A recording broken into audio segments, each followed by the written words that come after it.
Hello. Hello, Mr. Hunter. Yeah, good morning, Dustin. How are you? I'm excellent. How are you doing today? Very well, thank you. Very well. It's an honor to be speaking with you. Well, thank you.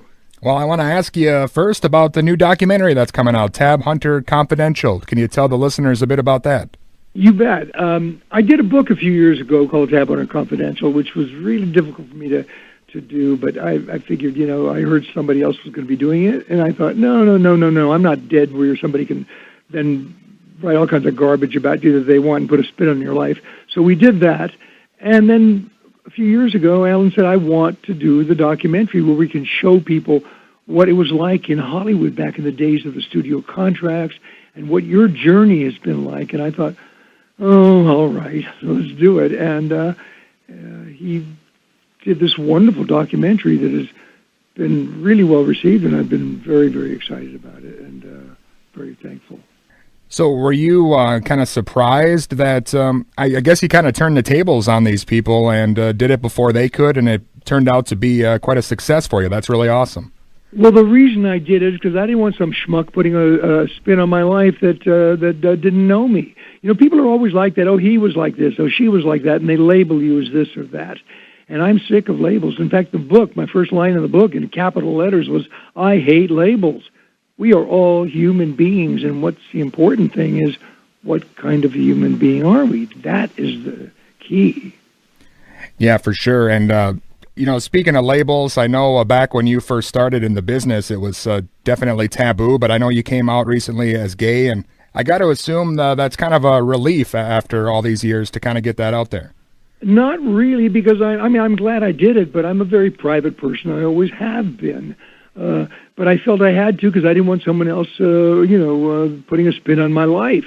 We all are on a journey, and that is what's important. So let's do the best we possibly can on this short time on Earth. Sure, yeah. Well, back when you were, in movies and stuff, and obviously a heartthrob and the object of, many women's desires, was that difficult for you to kind of play the almost a dual life in a way? Well, it's playing, you're under contract to a studio. In those days, it was a whole studio system, and you do what they want. I mean, that's your job. If you don't, you're out on your ear, and someone else is in there doing the job.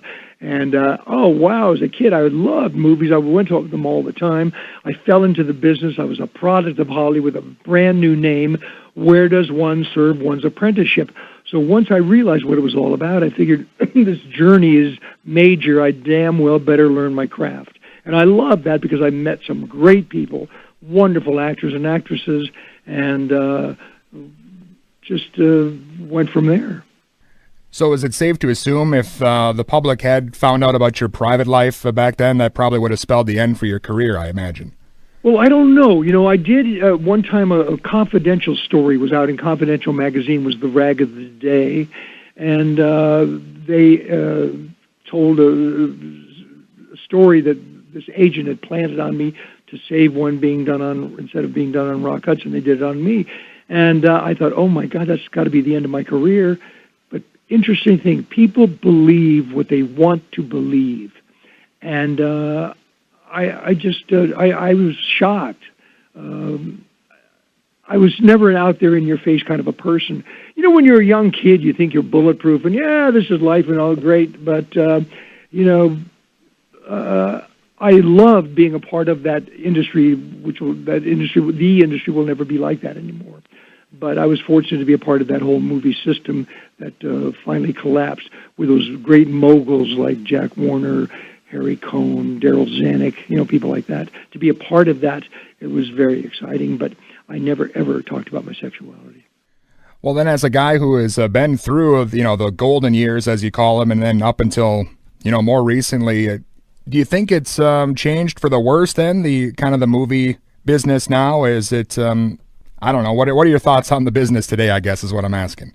Well, I'm not really crazy about large corporations running these studios. It's one of the many companies that they own, and they just spend gazillion dollars on pictures that play down to someone's intelligence.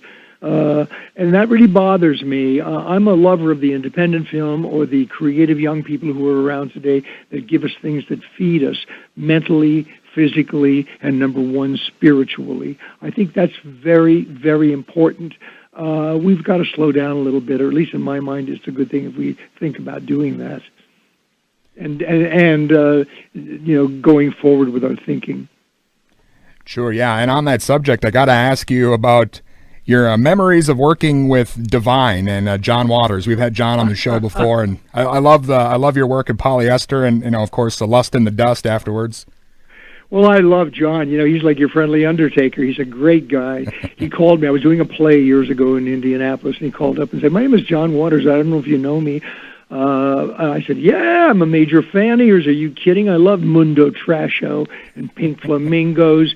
And he said, "Well, I've got a script I'd like you to do if you have the time." And I said, "Send it to me." He did. I had 2 weeks off from the theater. I read it, but on the phone he said to me, "But boy, before we go any further, how would you feel about kissing a 350-pound transvestite?" And I said, "Well, I've kissed a hell of a lot worse, I'm sure." John was great, and working with Divine, I do have to smile and say he's one of my favorite leading ladies.